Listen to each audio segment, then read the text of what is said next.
Hi, I'm Lori Wickdahl, and welcome to Lori Out Loud Working on Wellness. Um,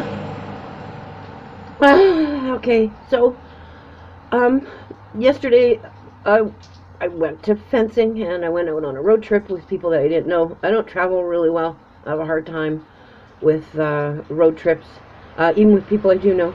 And it was a really long day. I went out at 8 in the morning, and I did not get home until after 8 last night. So I'm paying for it today, and that was something else too. I talked to you guys. I talked to you. Ah, ah. Okay, I talked to you. I talked to. Just a second. I talked to you yesterday about saying that I tell people I don't do anything so that I can always do something. And then I had talked to you, before, and it had to do with exercise, conservation of energy. And I'm, it's always, you're always doing a cost benefit analysis when it comes to like everything, because everything has a price, right? There is a price for everything. And if you're doing it, you need to really look at what's the price that you're going to pay after it's done to find out whether or not you really want to have the experience, because it's a two-part one, right? It's, like both sides of the coin, heads and tails, and man, tails really fucking sucks. So yesterday I went fencing. I was out all day. I've been having a hard time because, again, I've been having issues because I've changed my routine. I've made a commitment to walking 70 kilometers a week. And so my body's not handling it. It's not happy. And my nerves are just, driving me crazy. So today, because I sat so much yesterday, um, I have the diaper of thorns, or the girdle of thorns, whatever you want to call it, which is, as it sounds, imagine wearing a girdle or a diaper that is lined on the inside with thorns. And as you're going along, it just gets tighter and tighter and tighter and tighter and tighter, and that's, wow, what not a wonderful feeling. So I'm having a hard time. So I told you too on the dark side day that I was waiting for my medication to kick in, and I was talking to my son this morning because he phoned to wish me a happy Valentine's Day, and it was so awesome. It made my day. It made me cry. It was wonderful. I really needed something. I really needed something good to happen, and that was just awesome. And so he asked me what I was doing today, and I said, well, at the moment, I'm trying to just get my shit together so that, like, I can actually get out of, like, myself. And I said I was just getting ready to have some medication and a cup of coffee in the hopes of being able to put some clothes on. And then I said, I have to get out for a walk today, but I need to have somewhere to go. Can I walk to your house? And he laughed because he was phoning me to ask me if I wanted to go walk around the flea market. And seeing as how Friday I hit my 70 kilometers for the week, I don't have to walk to rack up kilometers. I have to walk because if I don't, I'm going to seize up, and then, man, I don't want to have to deal with that either. So I wanted to talk to you about medication. Um, oh, just a second. I guess I would have to say that for me, the miracle of medicine is not even modern medicine. For me, the miracle is marijuana. Marijuana, cannabis, whatever you want to call it.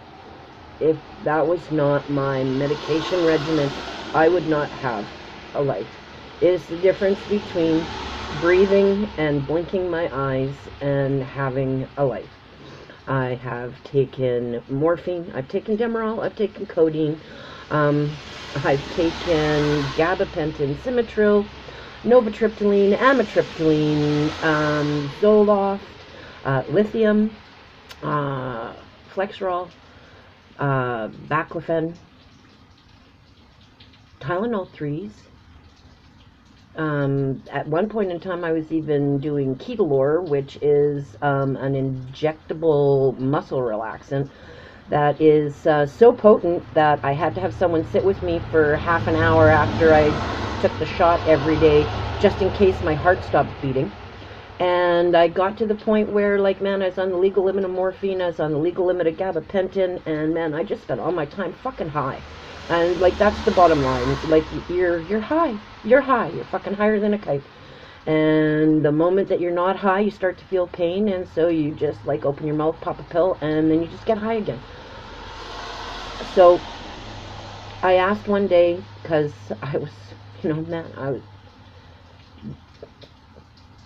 it just gets to the point where you just kind of go like, man, fuck, like, I'm tired of popping all these pills. What are they doing for me? And no one could tell me that they were doing anything for me. So in March of 2006, so holy crap, coming up on 10 years. 10 years ago, I said, screw that. I'm not taking it anymore. If you can't tell me that it's making me better, then no, because I have deemed myself Side Effect Sally, and if there's a side effect that comes with the medication, I will experience it. And so I started smoking marijuana, and it changed my life. And then I explored, and I make butter, and I have butter every day, and that deals with, I explain it to people that it's, hang on a second, because I have to have some of my medication. I like to explain it to people like it's like asthma treatments. You have your blue puffer and you have your brown puffer. And your brown puffer, you take 2 puffs a day, every day, no matter what. And then your blue puffer is for your emergency puff needs, right? So when you're having, you have a puff. And so I suffer from several different types of pain. And one of them is like, it's like a bone pain where like I hurt to the inside of my core from the tips of my toes to the top of my head. And so I eat butter made with cannabis, marijuana, whatever the hell you want to call it. And I have some of that every day. And because you eat it, ingesting and inhaling has 2 different effects. If you ingest it, you metabolize it, and it lasts longer, and it has a different effect on you. And that's why if you're someone who's just doing it for fun, they call it a body stone. So I do that, and then a joint or a marijuana cigarette is like my blue puffer. And when I have those, oh my god, my uterus is falling out moments, then I can have one of those, and then I can get to the point where, okay, I have, all right, I can deal with it, I can move on, I can go forward. And sometimes, man, it's without it, man, I wouldn't be able to get out of bed. And I don't know, I really don't know, because I spent years, and I mean, fuck, I spent years on prescription medication, to where like bottles and bottles, I had morphine in all different shapes and sizes so that I could mix and match and monitor my dose. And every time I went to the doctor and told them about my pain and how awful it was, all they told me was to double my morphine for 10 days, and if that didn't work, to come back and see them. And I mean, you can only double morphine so much before, like, holy fuck, there's no more morphine to double. And like, I still, like, and then you just sit there, like, drool running down the side of your face and tears in the corner, yeah, pee your pants, because by the time your brain actually tells you that you've got to go to the bathroom, you've already like wet yourself. And it's like, holy fuck, there's got to be a better way to live than that. And I mean, we're talking like, man, so you're 35 years old and you're wetting yourself because you're so freaking high from morphine for being in pain. That, no, thank you very much. But hey, I'll wait until I'm like 85 and I'm wetting my pants because I'm 85. Thank you very much. And so it's like, I can't believe the difference. I don't even have, which is why I said in the other segment, I said that I was going to have to break down and go out and buy ibuprofen, because once I threw away the prescription medication and adopted cannabis as my form of pain control, I've never taken anything else. Maybe in the last 10 years I might have had 1 prescription for Tylenol 3s filled, and that would be because of something different. That would be a specific non-related MS pain.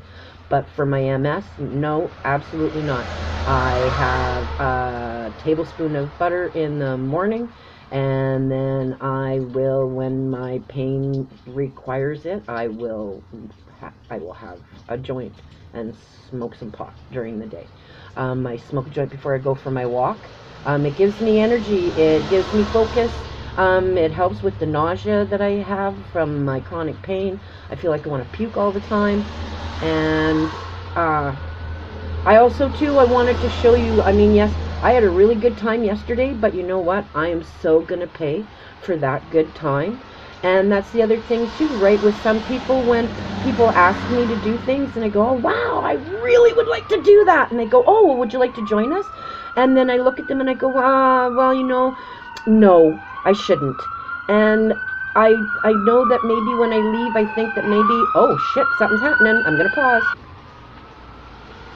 Sorry, a whole whack of cop cars just rolled down my street. But, you know, but eventually maybe I'll get good enough where, like, I'll let you see more of that me. But I mean, I do, I look at it, and I think that some of that, too, of the wanting to, and then the not, is because it is so, I'm so hard on myself when I feel down like that. And I feel fucking so bad, like seriously, so bad. You know, like stick a needle in my eye. Ha ha ha ha ha. That would be a welcome change. Some days, man, that would be a welcome change, that pain. And I can't believe that I can actually look into the camera and say that. And so, I'm always, I just don't, so lots of that, and then that's, hey, fuck, how do you become a hermit? Always be getting lost in the analyzing of, should I go, shouldn't I go, what could happen, what might happen, what if this happens, what if that happens.